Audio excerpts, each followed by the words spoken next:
प्रणाम sir. Sir आवाज बंद है। प्रणाम प्रणाम।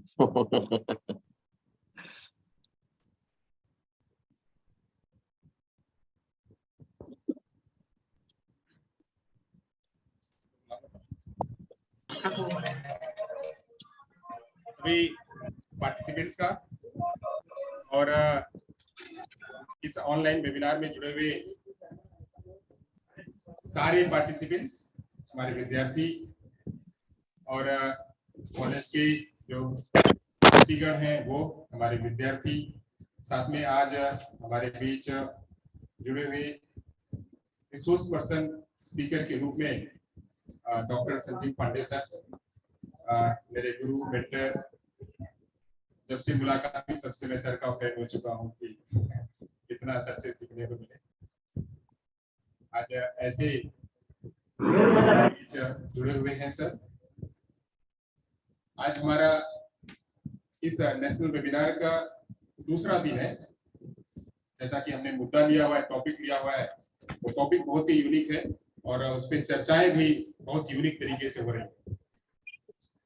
Educational pedagogical reforms in inclusive education जो मुद्दा है, इसका लगातार समय समय पर बदलाव होते रहे हैं और ये बदलाव जरूरी भी है शिक्षा को और सुदृढ़ बनाने के लिए। जब शिक्षा मजबूत रहेगी किसी भी देश की, तो उसकी नींव और उसका जीडीपी लेवल भी हाई रहेगा। तो आज भी हमारे देश में भी बहुत सारा काम करना बाकी है और हम सब मिलकर के इसी काम को करने के लिए तैयार हो रहे हैं और कर रहे हैं।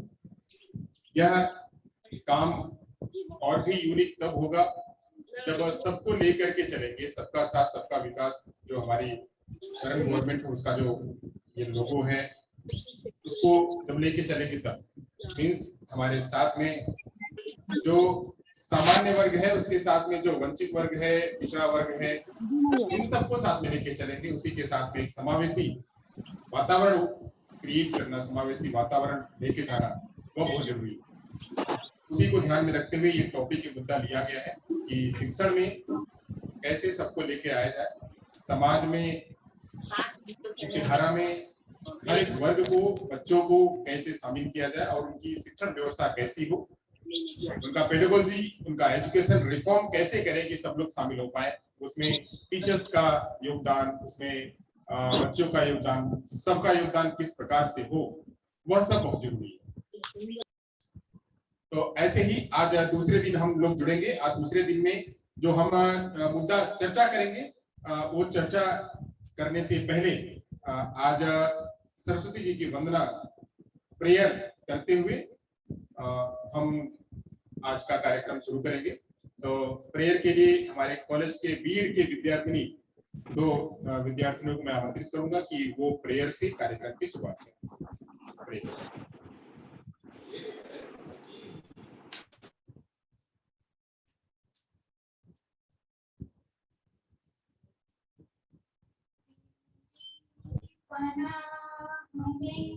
हमें रखना, सीखे हमने राह पर चलना, तेरी पनाह में हमें रखना,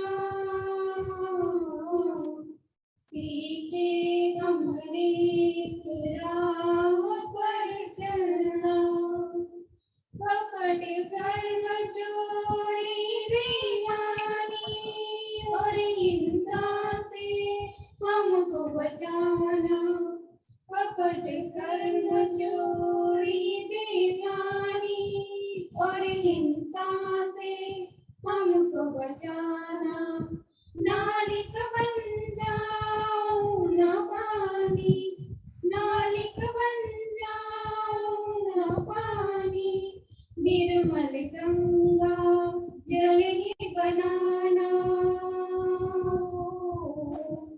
अपनी निगाह में हमें रखना, सीखे हमने राह पर चलना।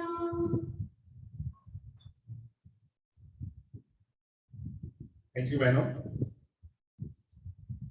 अब हमारा जो कार्यक्रम आज यहाँ से शुरू होगा, तो आज का जो रूपरेखा है कार्यक्रम की, मैं जरा उसके बारे में चर्चा कर दूं।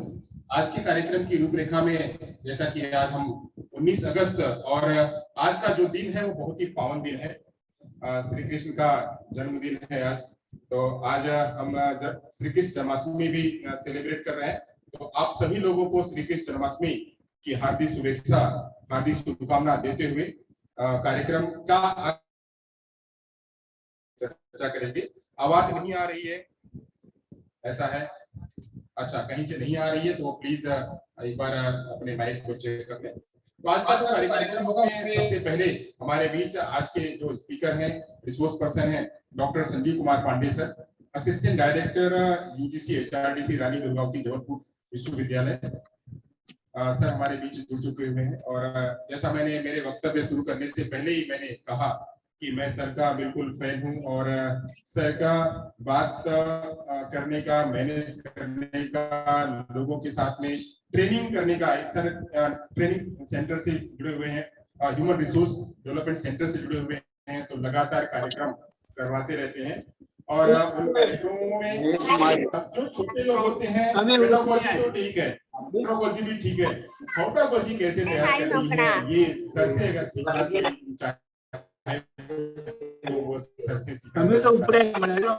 ऐसे स्पीकर हमारे साथ में जुड़े हुए हैं। तो आज सर का सेशन रहेगा reforms in board examination and परीक्षा पे चर्चा। परीक्षा पे चर्चा करना बहुत जरूरी है, क्योंकि पढ़ने के साथ साथ में इवेल्युएशन करना विद्यार्थी और शिक्षक दोनों के लिए बहुत जरूरी होता है कि कितना सीखा है। शिक्षक को पता चलता है कि हमने कितना सिखाया है, और वह भी बर्डन ना हो। हमारा कमीशन लगातार बदलते गया है और उसमें एक जो एनसीएफ जो हमारी आई है, नेशनल करिकुलम फ्रेमवर्क, उसमें यह इस बात पर जोर दिया गया है कि लर्निंग विदाउट बर्डन, बिना बर्डन के, बिना बोझ के भी सीखना है। तो परीक्षा एक बोझ जैसा ना लगे, उस पर चर्चा सर हमारे साथ में करेंगे। उसके बाद हमारे बीच मुंबई यूनिवर्सिटी के एजुकेशन डिपार्टमेंट की हेड डॉक्टर सुनीता विठलराव मागरे जी हमारे साथ में जुड़ेंगी और वो चर्चा करेंगी reforms in teacher eligibility test, कैसे और लचीला बनाया जाए और साथ में क्वालिटी टीचर हमको मिले, उस पर चर्चा होगी। रिक्रूटमेंट प्रोसेस क्या होगा, स्पेशल एजुकेशन और जनरल एजुकेशन दोनों का उस पर चर्चा करेंगे। लंच के बाद हम प्रोफेसर रजनी रंजन सिंह से मिलेंगे। Doctor Satyendra Mishra national reeducation university Lucknow से सर जुड़ेंगे। Reforms of education system for CWD, उसके बारे में सर चर्चा करेंगे।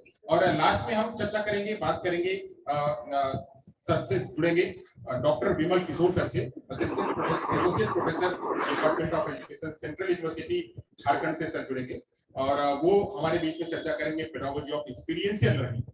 एक्सपीरियंशियल लर्निंग भी बहुत जरूरी है शिक्षण में। इन सब पे चर्चा होगी आज पूरा दिन।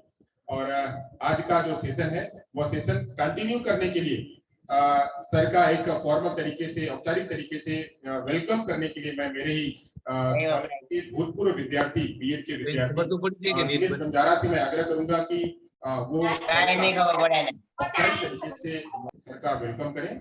दिनेश जी, मेरी आवाज पहुंच रही है आप तक? जी जी सर, धन्यवाद सर। जी, मेरी आवाज पहुंच रही सर? हाँ हाँ, ठीक है।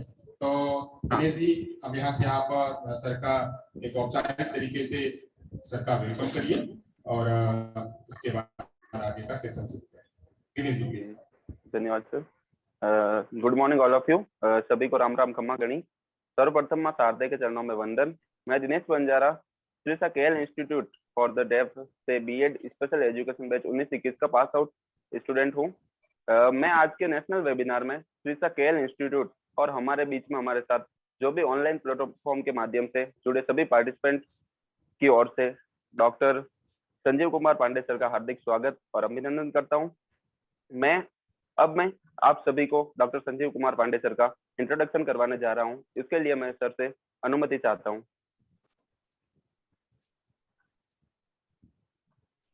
आवाज बंद है सर।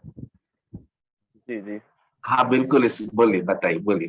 हाँ जी, डॉक्टर संजीव पांडे सर पिछले 20 वर्षों से यूजीसी जो human resource development centre Rani Durgavati विश्वविद्यालय जबलपुर एमपी में फैकल्टी मेंबर के रूप में कार्य कर रहे हैं। डॉक्टर पांडे सर HRDC में कार्य कर रहे हैं और सर ने 105 से अधिक ओरिएंटेशन प्रोग्राम, 120 रिफ्रेशर कोर्स और 6 फैकल्टी इंडक्शन प्रोग्राम और इन्हीं के साथ कई शॉर्ट टर्म कोर्स का कोऑर्डिनेशन किया है।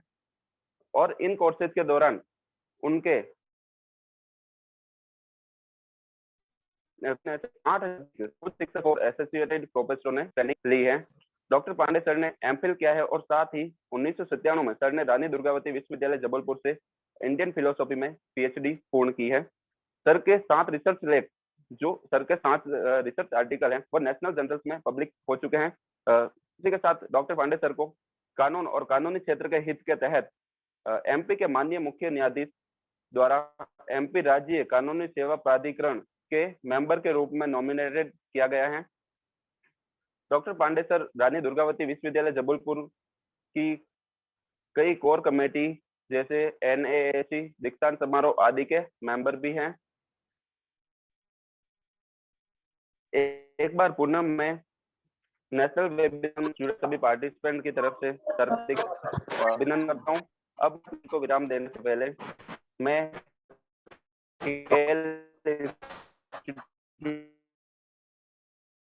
को डॉक्टर पांडे सर को हैंड ओवर करने से पहले मैं आशा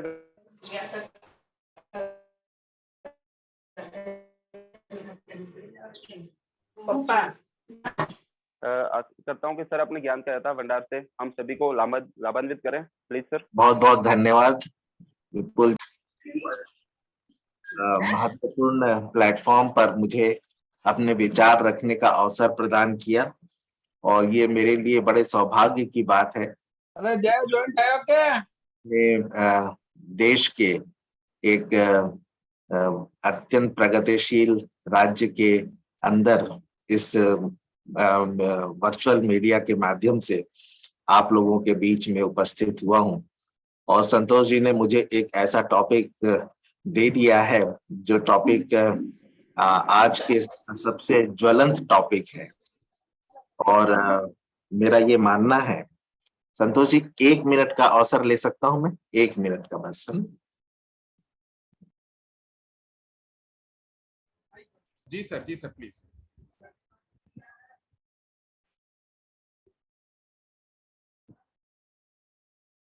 काम करिए, को-होस्ट बनाइए सर।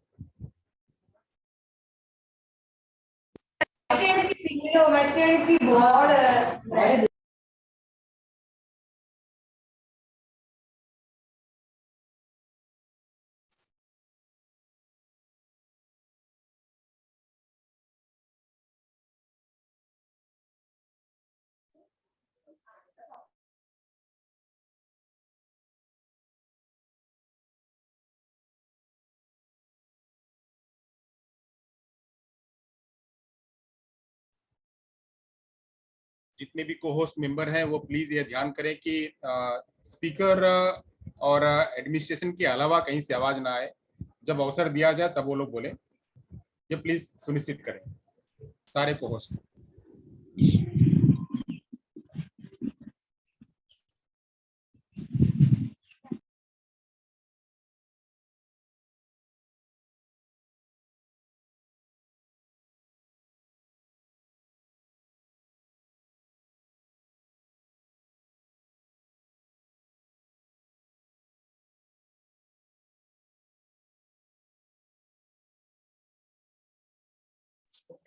थोड़ा सा क्षमा चाहूंगा, बीच में एक प्रोग्राम स्टार्ट करना था संतोष जी।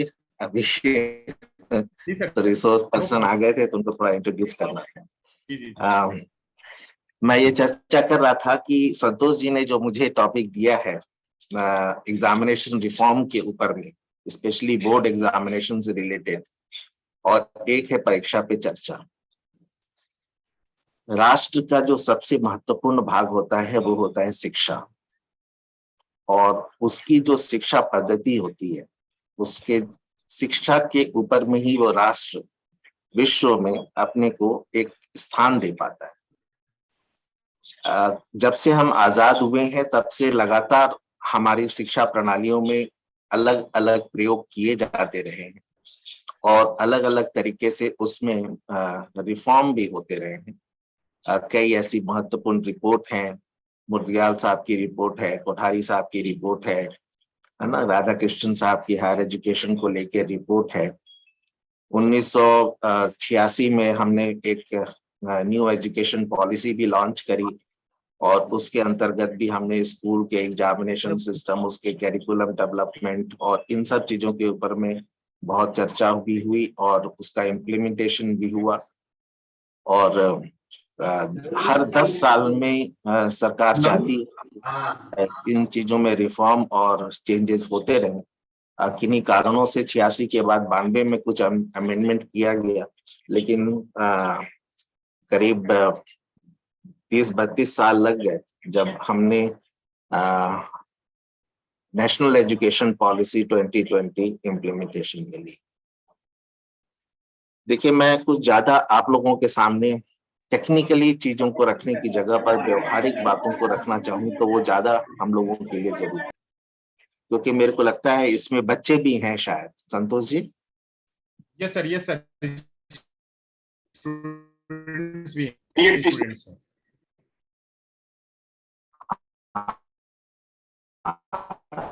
स्टूडेंट हाँ पहुंच रही। बीएड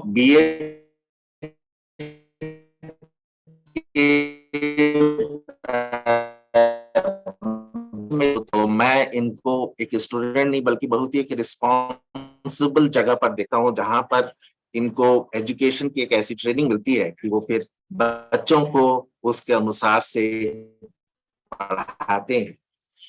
तो वो तो हैं और उनके ऊपर बहुत बड़ी रिस्पॉन्सिबिलिटी होती है कि जब वो स्कूल में जाएंगे तो क्या करेंगे। देखिए, बोर्ड एग्जामिनेशन, हम लोग कोई भी चीज जब पढ़ते हैं जो स्कूल में हमें पढ़ाया जाता है, हमारा पर्पस क्या होता है।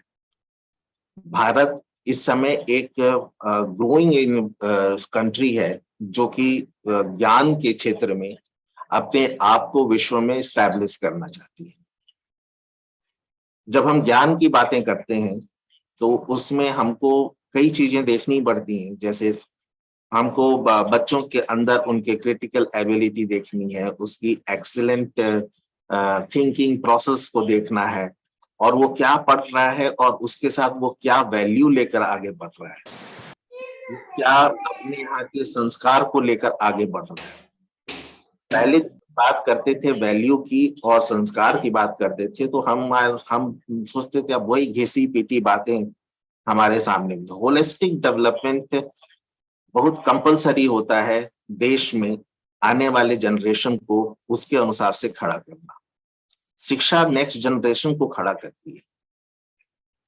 अभी जो हमारा सिस्टम, हमने जो अपने कैरिकुलम बनाए हैं और हम जिस प्रकार से एग्जामिनेशन लेते हैं, उस एग्जामिनेशन में आप इस चीज को देखिएगा कि बच्चा जब किसी एक क्लास का एग्जाम दे लेता है और एक क्लास के एग्जाम को देने जिस दिन उसका एग्जाम खत्म होता है, जैसे मान लीजिए 8th क्लास के बच्चे का फाइनल एग्जामिनेशन होता है, वो पेपर में पढ़ के याद करके और जाकर एग्जाम में अपना पेपर देता है, और देने के बाद आप देखिएगा कि एग्जाम का पेपर खत्म हुआ और अगर उसी वक्त बच्चे से पूछा जाए कि तुमने पेपर में क्या पूछा गया था, तो वो बच्चा नहीं बताए।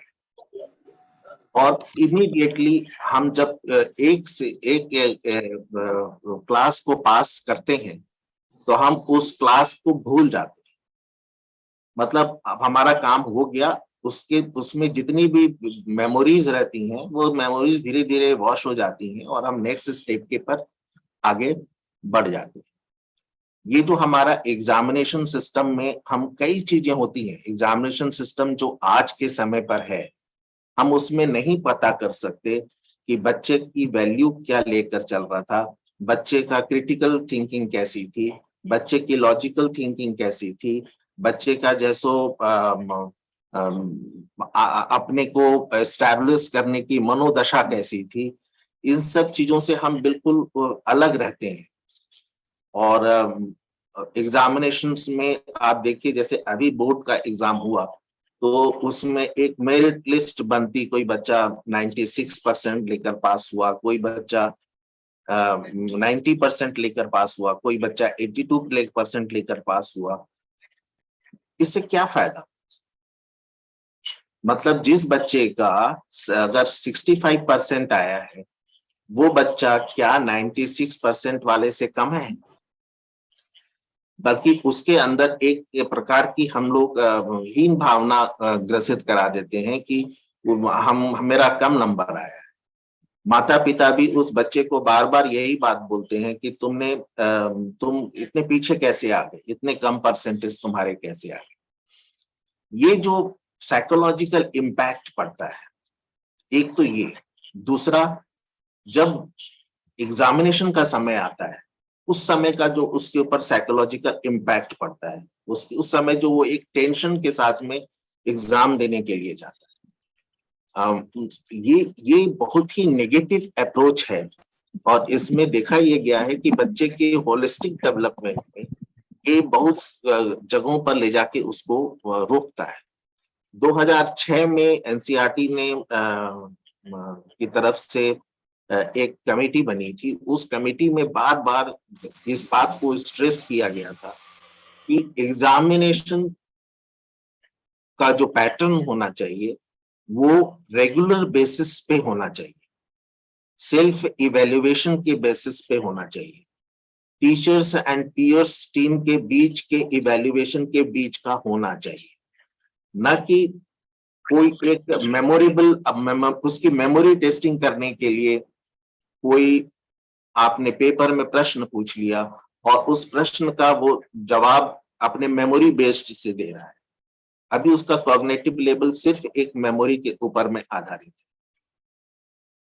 अंडरस्टैंडिंग उसमें हम नहीं टेस्ट कर पा रहे हैं, हम उसके एप्लीकेशन पार्ट को टेस्ट नहीं कर पा रहे हैं और उस एग्जामिनेशन को वो देके आगे बढ़ जाता है। जबकि ड्यूरिंग द ईयर जो उस पूरे साल में उसने जो एक्टिविटी करी, उस एक्टिविटी के ऊपर में हमारा बिल्कुल ध्यान नहीं होता है।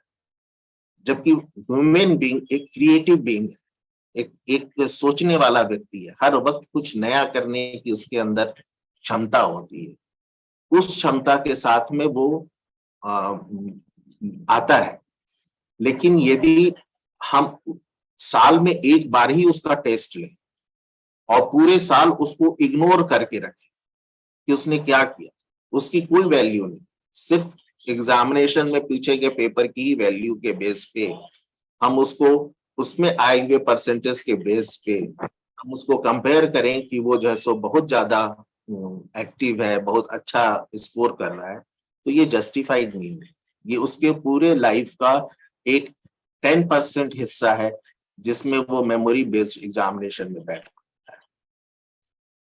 जब इस कमीशन के पास में ये सब बातें आती थी जिसमें बच्चा जितना वो एबल होता था, जितनी अच्छी उसके अंदर क्षमता होती थी, कहते हैं कि जब एग्जाम आता है तो एग्जाम आने के टाइम पर वो उस क्षमता के साथ में कभी कभी एग्जाम दे नहीं पाता है, उसको बुखार आ जाता है, उसको डिप्रेशन होने लगता है, उसको घबराहट होने लगती है। ये सब चीजें बहुत देखी गई और देखी जा रही हैं हम लोग के एग्जामिनेशन पैटर्न।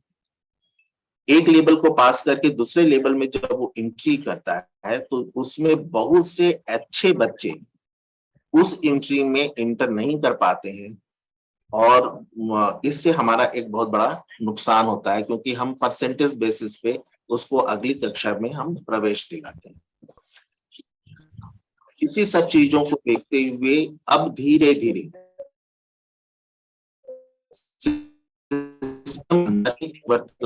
की जा रही है। ये कोशिश बहुत अच्छी है। आप देखिएगा अब मैक्सिमम बच्चों के इवैल्यूएशन का जो सिस्टम होगा, बोर्ड एग्जामिनेशन के सिस्टम में भी अब ये दिया जाने की कोशिश हो रही है कि बच्चे को एक या तो वो 2 एग्जामिनेशन दे सकता है साल भर में, 3 एग्जामिनेशन दे सकता है साल भर में, 1 एग्जामिनेशन भी दे सकता है साल भर में। This is the choice of that student. उस बच्चे के ऊपर में ही उस चीज को रखा, ताकि उसका जो टेंशन लेवल है वो किसी तरीके से कंट्रोल हो सके और वो अपनी इंटेलेक्चुअलिटी का पूरा परफॉर्मेंस वहां पर दे सके।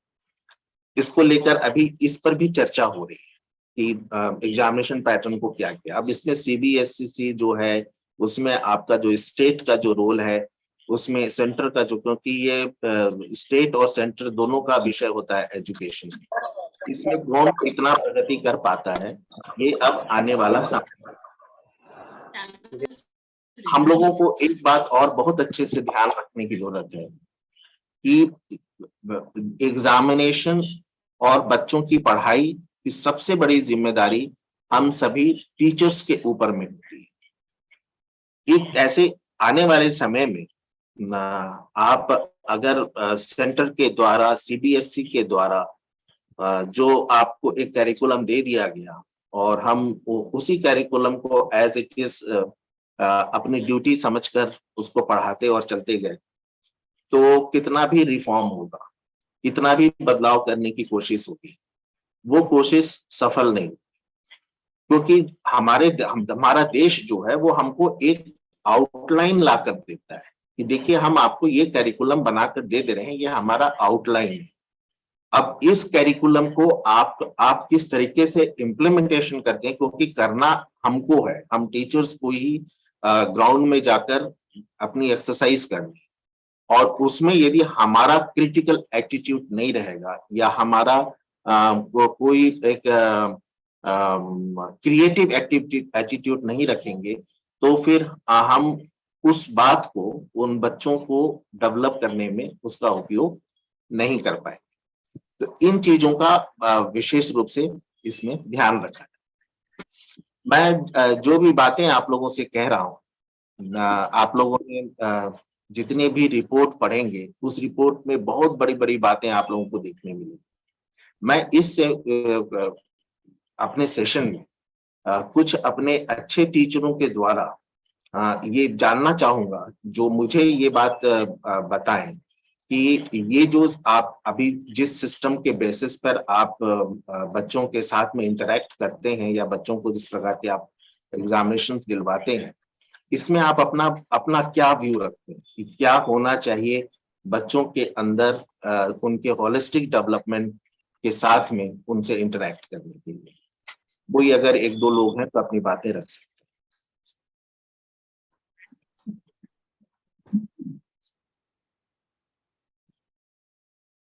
क्योंकि मैं बोलता जाऊंगा तो फिर एकदम बढ़ता जाएगा। वो आप लोगों में से कुछ लोग सुन रहे होंगे।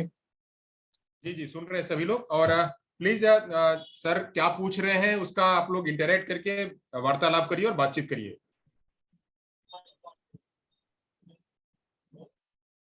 आवाज पहुंच रही सभी तक ना?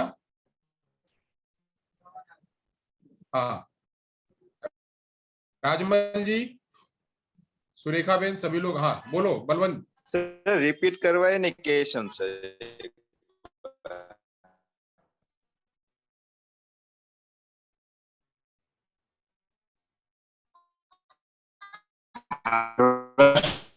ये अभी क्या आप इस सिस्टम से उनका इवैल्यूएशन संतुष्ट हो? तो नहीं, और है तो क्यों? सर क्योंकि बोर्ड की एग्जाम में है नहीं कि राइट एंड ये सब मिलता है, अच्छी तरह मिलता है, टाइमिंग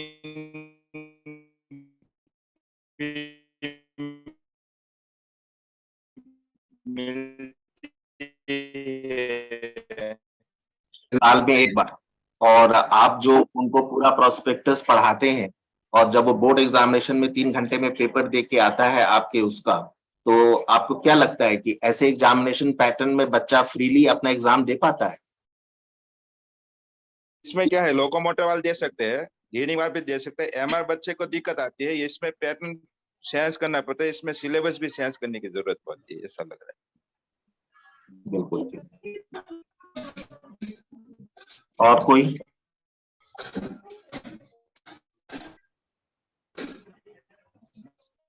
सर वो फुल्ली एकदम तो नहीं दे पाता क्योंकि उसको डर लगता है कि जगह तो वातावरण में अच्छा नहीं।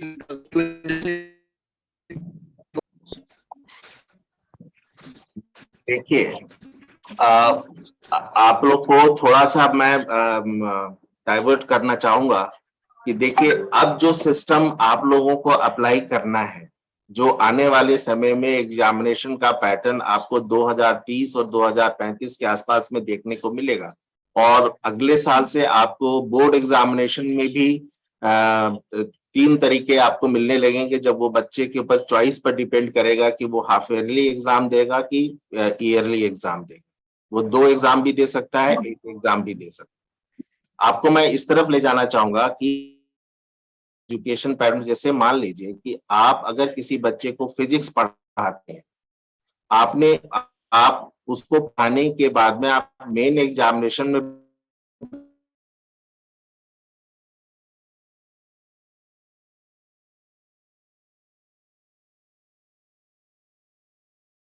बच्चे का पास करते ही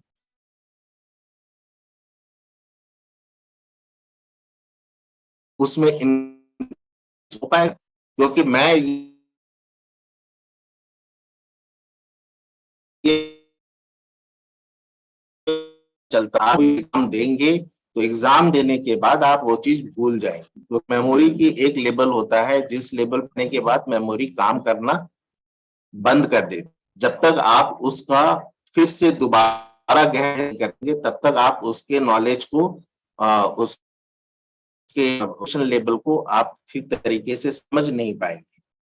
तो जैसे बोल रहे थे कि ये पैटर्न, अभी का जो पैटर्न है, इसमें हमारे देश के कोई भी विद्वान ऐसे नहीं है, और मैक्सिमम लोगों का ये कहना है कि हमको इस पैटर्न को धीरे धीरे चेंज करना पड़ेगा। जैसे मान लीजिए कि क्लास 6 का जो बच्चा है, आने वाले समय में जब नेशनल एजुकेशन पॉलिसी उसमें लागू, तो उसका इवैल्यूएशन सिस्टम बदलने वाला है। कैसे बदलने वाला है? वो इस प्रकार से बदलेगा, जैसे मान लीजिए कि आपका स्कूल लगता है सुबह 10 बजे से लेके शाम को 4 बजे तक। 10 से 4 बजे तक बच्चा जो है वो स्कूल में रहता है, और उसके बाद फिर उसका काम खत्म। अभी इवैल्यूएशन सिस्टम ये कह रहा है कि हम बच्चे को 24 घंटे मॉनिटर करेंगे, not only 6 hours and 1 period, और उसमें हम उसकी वो सारी एक्टिविटी जितनी भी होगी उसको सब हम शामिल करेंगे। जैसे कोई बच्चा पेंटिंग बहुत अच्छा करता है, कोई बच्चा म्यूजिक अच्छा करता है, कोई बच्चा साइंटिफिक चीजों पे काम अच्छा कर रहा है, तो उसकी ये जितनी क्रिएटिविटी होगी किया जाएगा, और ये सारी की सारी चीजें उसकी क्रेडिट बैंक के अंदर में जमा होती चली जाएगी। स्कूल भी उसको मॉनिटर करेगा, देन के जो साल भर की जो एक्टिविटी होगी, और उसी के एक छोटा सा मल्टीपल चॉइस क्वेश्चन का एग्जामिनेशन लिया जाएगा, जो एक छोटा सा पार्ट होगा। Whole activity of the child वो कैलकुलेट होती रहेगी अपने आप। वो बच्चा जब 6 क्लास पास करेगा, 7 पास करेगा, 8 पास करेगा, 9 पास करेगा, तो वो बैंक के थ्रू अपने मोबाइल में ये चीज देख सकेगा कि वो 6 से लेके किसकी तरफ थी, किसमें उसने सबसे ज्यादा स्कोर किया, एंड देन वो चॉइस करेगा कि मेरे को इंजीनियरिंग में जाना है, मेरे को मेडिकल में जाना है, मेरे को साइंटिस्ट बनने में जाना है, मेरे को क्रिएटिव एक्टिविटी में जाना है। वो वहां पर जाकर उस चीज को अपने आप कैलकुलेट कर सकेगा। इसके लिए डिजिटल लाइब्रेरी का हमारी भारत सरकार ने उसको भी इस्टेब्लिश कर दिया है, जो आने वाले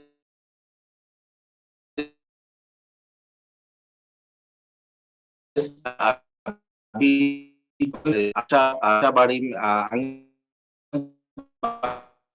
में काम करेंगे, तो 6 क्लास से उनका इवैल्यूएशन सिस्टम इस रूप इस पैटर्न में बच्चों का साइकोलॉजी जो है वो मैक्सिमम नेगेटिव था गया, इसीलिए जो है वो धीरे धीरे अब एग्जाम में नॉलेज और एप्लीकेशन बेस पे लेकर आना चाहता है। ये इस ओर हम लोगों को भी सोचना पड़ेगा जो हमारी एग्जाम पैटर्न को लेकर जो हमारी रिपोर्ट्स बन रहे हैं, जो सर्वे हुए हैं, और आप लोग को खुद सिस्टम के अंदर में से अधिक इस प्रकार से दिया जाए पैटर्न होना चाहिए और उसकी भाषा अच्छी हो। ये इसलिए हम में हमें छोटे छोटे रूप में अलग अलग तरीके से अभी भी आगे चलकर काम करने की आवश्यकता है। मैं ये जो व्याख्यान आपके सामने में रखना चाह रहा हूँ, ये मैं इसलिए रखना चाह रहा हूँ कि ये आप इस पर रहिए कि सरकार पॉलिसी आई तो फिर हम कुछ आगे उसी के अनुसार से काम करें।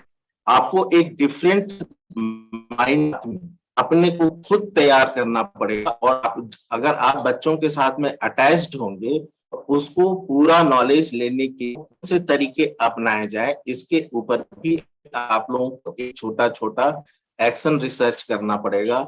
उसके द्वारा उसमें से आप लोग अपने सजेशंस निकालने पड़ेंगे, और उन सजेशंस को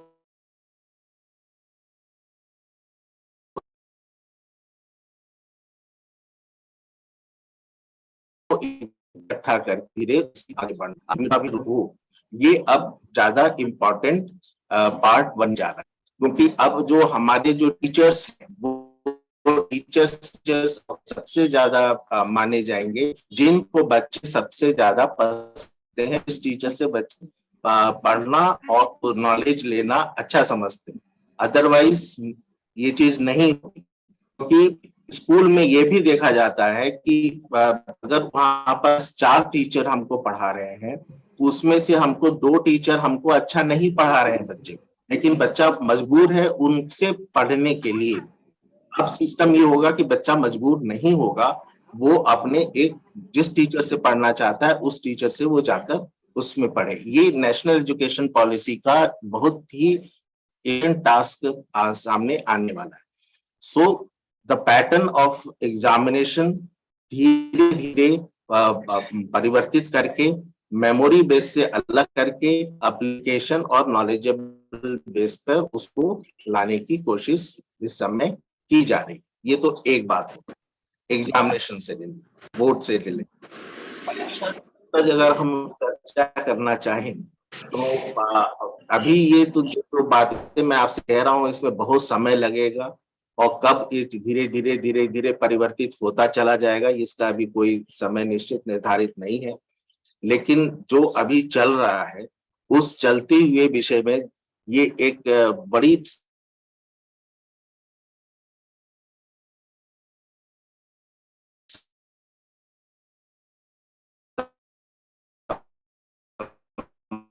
समस्या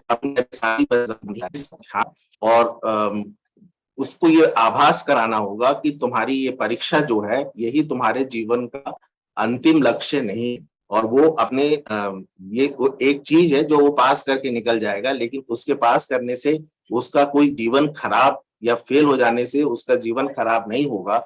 इस साइकोलॉजिकल एटमॉस्फेयर में भी हम लोगों को, आप देखिए जब से हमारे प्रधानमंत्री नरेंद्र मोदी जी आए हैं, ये बहुत कम होता था कभी हम लोग परीक्षा पर चर्चा करते थे, लेकिन जब 2021 से उन्होंने परीक्षा पे चर्चा आयोजित रखी तो उसमें उन्होंने उस बच्चों के अंदर से डर निकालने के लिए, बच्चों के अंदर से भय निकालने के लिए, बच्चों को यह आभास दिलाने के लिए कि तुम्हारा ये एग्जाम एक सिंपल एग्जाम है, उसको तुमको देना है, लेकिन ये तुम्हारा अल्टीमेट एम नहीं है।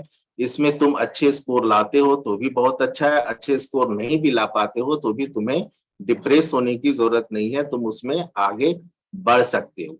ये बार बार वो अपने भाषण में हमारे देश के जो प्रधान हैं वो हमें ये बात बोलते हैं। अब आप देखिए कि उनके इस परीक्षा पे चर्चा की बात रखने के पीछे रीजन क्या था। सिर्फ उन्हीं की बात बोली जाए नहीं, वो ये चाहते थे कि जिस प्रकार से मैं पूरे देश को संबोधित कर रहा हूँ, पूरे देश में हुए इस समस्या का, आत्महत्या की समस्या, डिप्रेशन की समस्या, माँ बाप के द्वारा, माता पिता के द्वारा ट्रीटमेंट जो बच्चों को दिया जाता है, सोसाइटी के द्वारा जो ट्रीटमेंट बच्चों को दिया जाता है, इन सब टेंशन से बच्चों को निकालने के लिए मैं जब बात करने आया हूं, मतलब मैं ये अपेक्षा करता, मतलब प्रधानमंत्री जी जब ये बात बोल रहे हैं तो वो ये अपेक्षा करते हैं कि ऐसी बातें हमारा हर परिवार, हमारे हर स्टेक होल्डर्स जो है वो भी इस रिस्पॉन्सिबिलिटी को समझें और समझने के साथ साथ वो भी बच्चों के साथ में परीक्षा से संबंधित बातों पर चर्चा करें, उनको संबल दें, उनको जैसे डिप्रेशन में ना डालें, उनके ऊपर दबाव न डालें, उनको अधिक से अधिक लाने के लिए उनको दबाव उस पर न डालें और ना ही उनको किसी एक दूसरे के साथ में कंपेयर करें कि इसने अधिक नंबर ले आया, तुम्हारा कम नंबर था, तुम नहीं पढ़ पाते हो, वो देखो कितना अच्छा पढ़ रहा है। ऐसे कंपेयर को, ये सारी चीजें ऐसी होती हैं जिसमें एक 18 साल का या 16 साल का बच्चा या 14 साल का बच्चा जब इस चीज को फेस करता है तो उसके दिमाग के अंदर का एक क्रिएटिव एक्टिविटी निगेटिव की तरफ चली जाती है और वो आगे अपने जीवन में उतना अच्छा परफॉर्मेंस नहीं कर पाता है और वो आगे भी वो एक डिप्रेसिव में आपको फेस करता है। इसीलिए हर एक व्यक्ति की जरूरत होती है कि रिजल्ट बेसिस बच्चे पर दबाव ना डाला जाए, उसको उसको उसको जैसे वो क्लास करने के लिए स्कूल में आता है वो समझे कि मुझे इसी प्रकार से परीक्षा में भी जाकर बैठना। उसको ये डिफरेंस नहीं लगनी चाहिए कि परीक्षा कुछ स्पेशल है और क्लास में पढ़ना कुछ स्पेशल है। जैसे नॉर्मल वे में वो क्लास अटेंड कर रहा है उसी नॉर्मल वे में वो चलते फिरते एग्जाम देने के लिए चला जाए।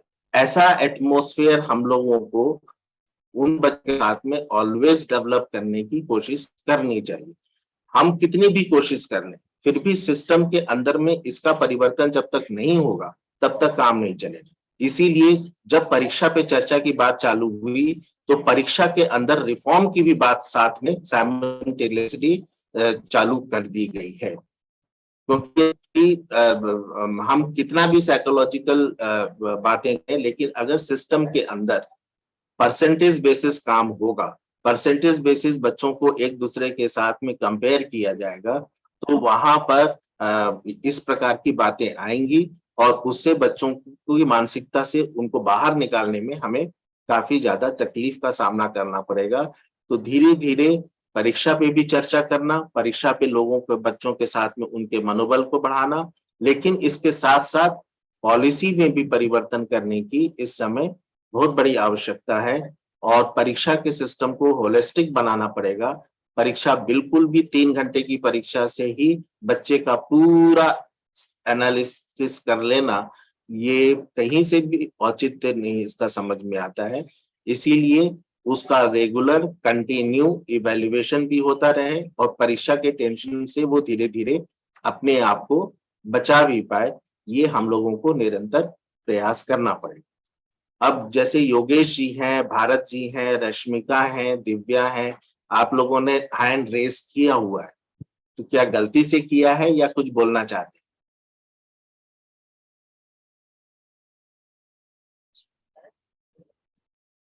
शायद गलती से ही हुआ होगा, बोलना होता तो फिर बाद में बोलते और होगा तो सर लास्ट में ले लेंगे इनके प्रश्न। हाँ,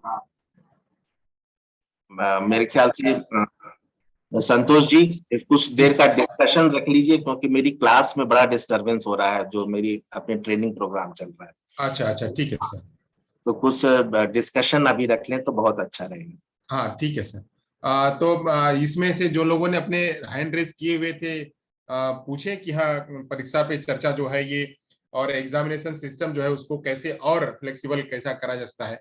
आप लोगों का क्या मानना है, आप लोग क्या समझते हैं कि जैसे क्या परीक्षा लेनी चाहिए या परीक्षा नहीं लेनी चाहिए, आप लोग क्या समझते हैं? हाँ हेलो। हाँ जी, हाँ जी। सर मेरा एक क्वेश्चन है कि परीक्षा के बाद जब बच्चों का रिजल्ट आता है, मैंने बहुत से केस देखे हैं कि बहुत से स्टूडेंट सुसाइड कर लेते हैं, परीक्षा का रिजल्ट देखकर सुसाइड कर लेते हैं। तो उसके संदर्भ में क्या करना चाहिए कि जिससे बच्चों का मतलब कि उनको ये स्थिति न आए को सुसाइड करे, मैं क्या करना चाहिए एज ए टीचर होने के नाते? बिल्कुल, ये जो आप प्रश्न कर रहे हैं ये बहुत बड़ा प्रश्न है और हम लोग सब कोई इन प्रश्नों से जूझे हैं अपने स्टूडेंट लाइफ में भी। आप भी देखिएगा परीक्षा का तनाव जो होता है वो व्यक्ति को किस जगह से कहाँ ले जाएगा इसकी आप कल्पना नहीं कर सकते। और बच्चों का जो माँ बाप माने हम टीचर्स को ही इस विषय में कंसंट्रेट होना पड़ेगा। हमें अपने क्लास में बच्चों पर ये दबाव नहीं डालना पड़ेगा कि उनको कि बहुत ज्यादा नंबर ला रहे हैं, तुम पढ़ नहीं रहे हो, तुम ये नहीं कर रहे हो। और साथ में पहले एक पैटर्न था, है ना शाह साहब, एक पहले पैटर्न था जब हमारे टीचर्स बच्चों के घर जाया करते।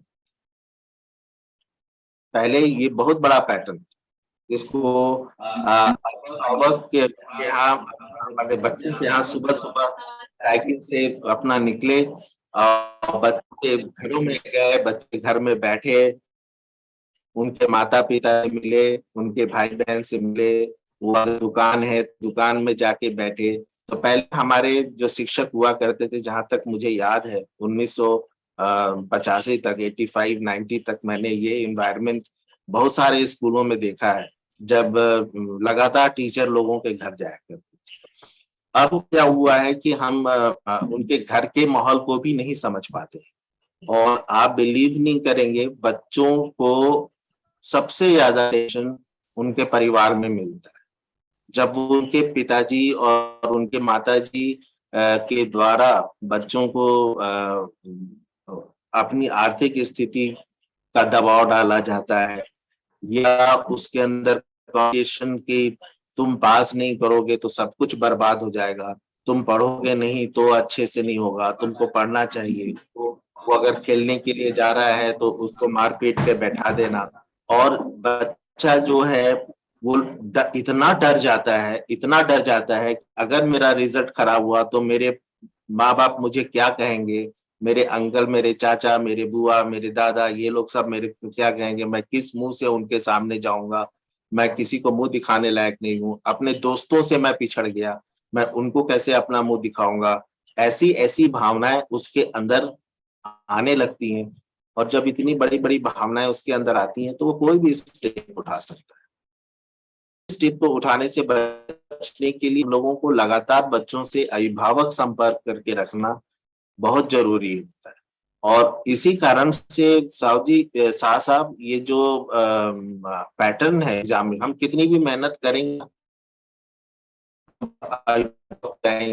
हम आपको समझाएंगे भी, तो गार्जियन होंगे वो लोग जैसे बच्चों को ट्रीट भी कर रहे होंगे, उसके बाद भी आप ये होगा, ये जो इंसिडेंट है उसके बाद भी होगा, कम हो जाएगा लेकिन उसके बाद भी होगा।